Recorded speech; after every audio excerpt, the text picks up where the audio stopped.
The Pittsburgh Steelers walked away 20-18 victors over the Tampa Bay Buccaneers in Week 6 at Acrisure Stadium. I'm Noah Strackbine.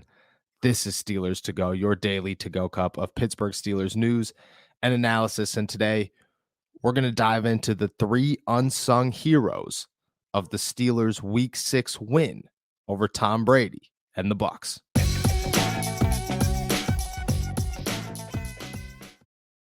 The Steelers' win over the Buccaneers shouldn't have happened. But if you felt the energy right from the jump, you kind of saw this could easily go down. It just felt like the Steelers' game right from the jump. I don't know why. And even when Kenny Pickett went down with a concussion, you never faded that hope, that thought of this is the Pittsburgh Steelers game just never seemed to go away. And it felt good. It felt like this is a confident Pittsburgh Steelers team, a Pittsburgh Steelers team that knows that they could win football games. And really, for the first time all season, a Steelers football team that knows they could win football games on both sides of the ball. Even in Cincinnati, you didn't have the feel that you had in this game. You felt, okay, the defense needed to carry this win.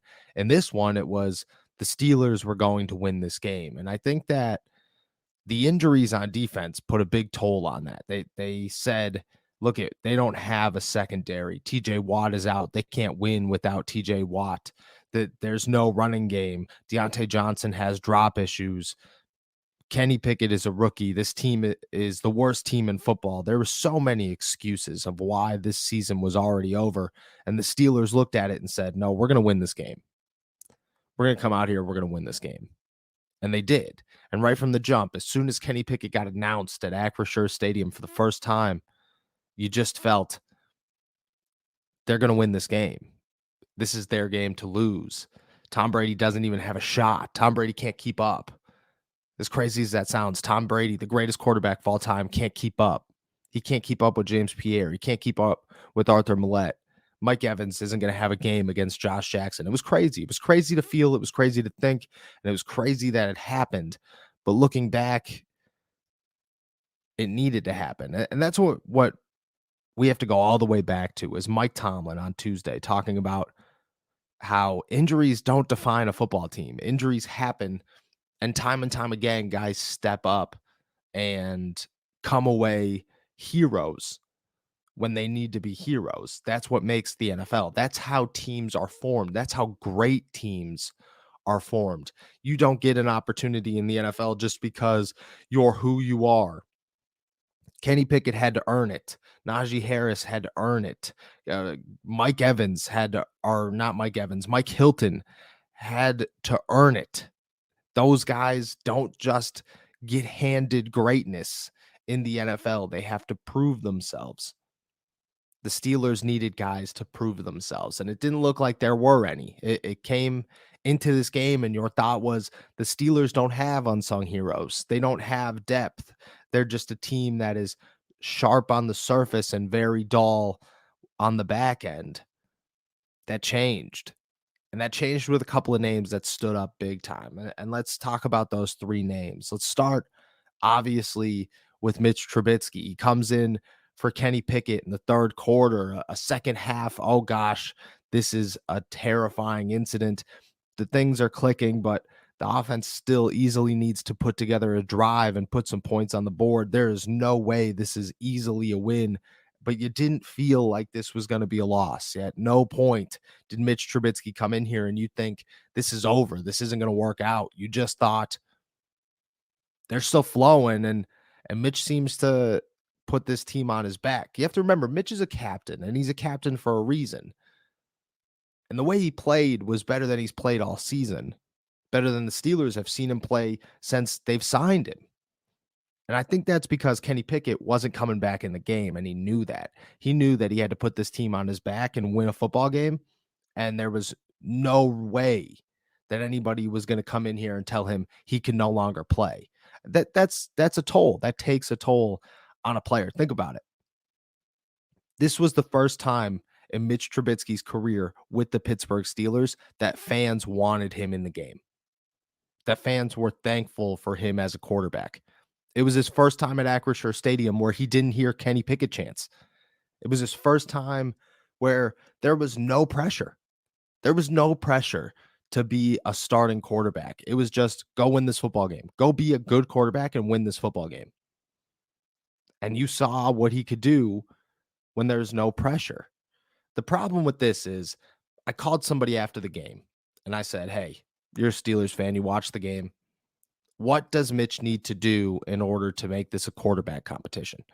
And they told me he has to do more than we can imagine against the Miami Dolphins. And that might be possible. Mitch could go in there and beat the Dolphins on Sunday night, and it's going to be tough for Kenny to come out of concussion protocol call by next Sunday. So you have to look at this like this is Mitch's team this week. You're not going to toss a rookie out there with 1 day of practice. Mitch has starting experience with this team. He's got to be the starter. That's what you would imagine. There's not going to be any pressure on Sunday, but there's going to be more pressure. There's going to be a lot more pressure.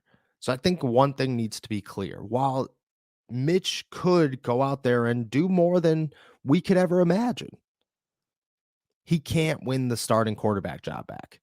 That needs to be made clear by Mike Tomlin from the jump, that no matter what, this is Kenny Pickett's job, because that removes any pressure from Mitch.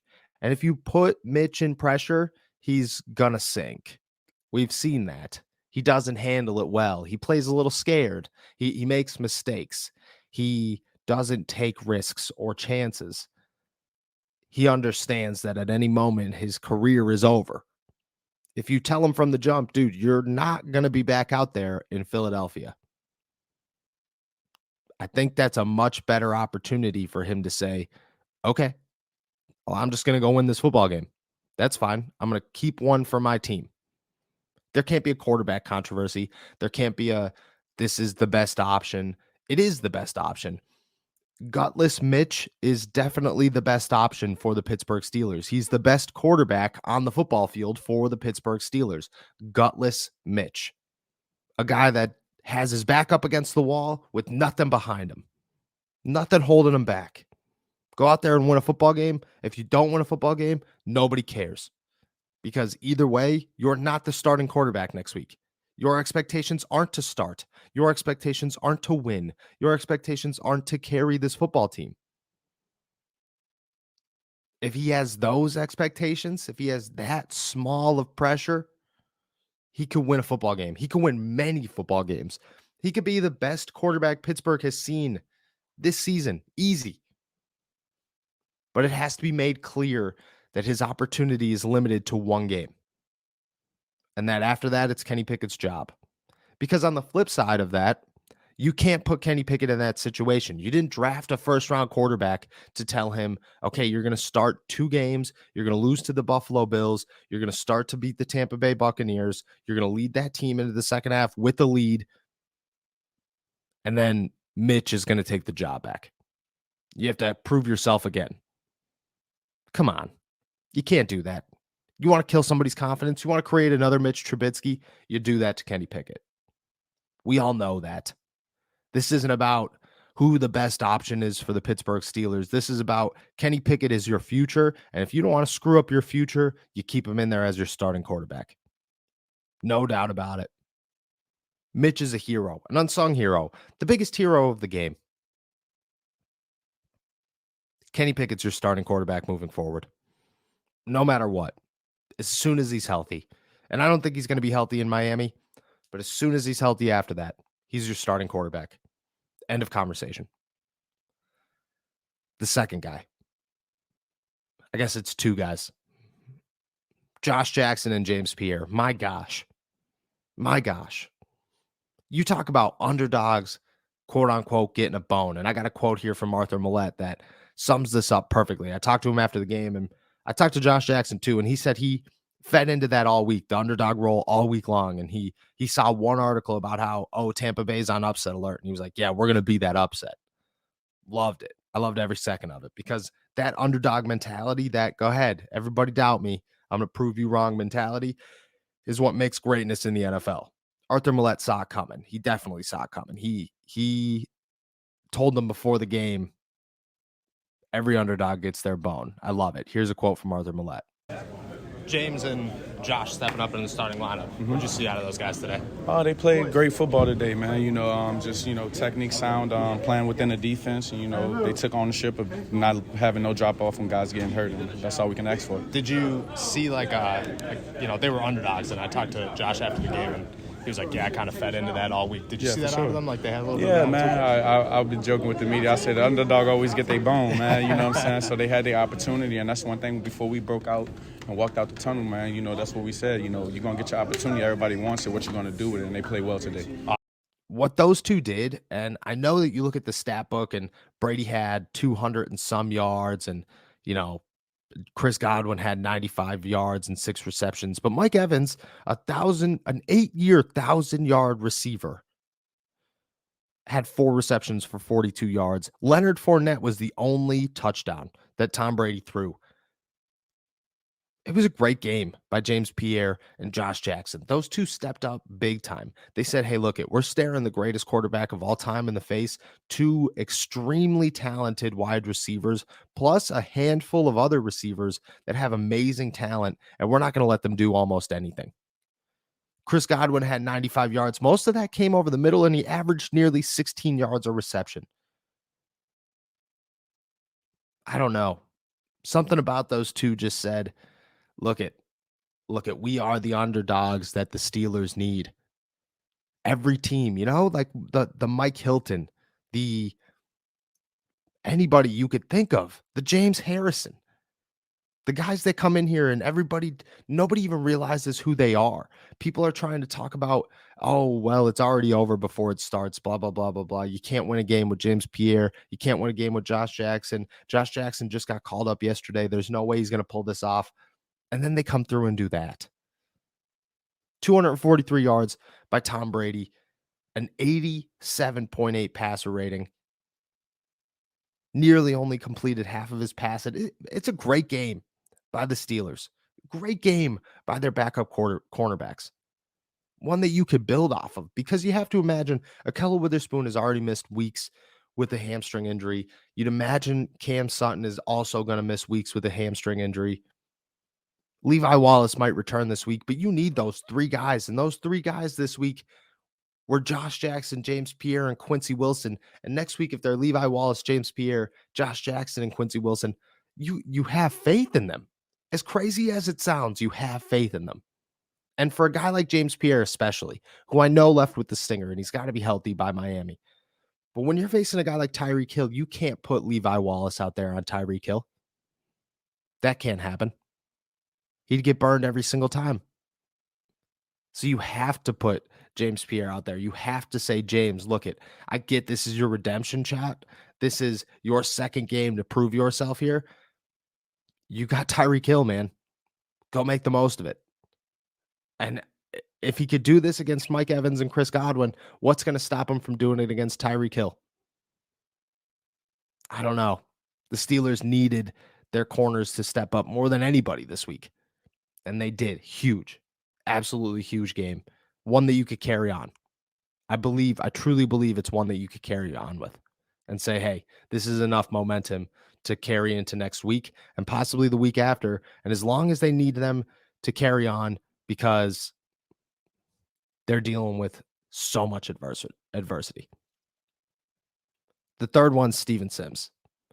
I talked to Steven Sims after the game, and he told me that the Steelers were running outside returns all night long, and that he looked at that after the second failed attempt and said, nah, there's room on the inside. I know there's room on the inside, and then took it off and used that momentum to carry on to another big punt return that you love to see.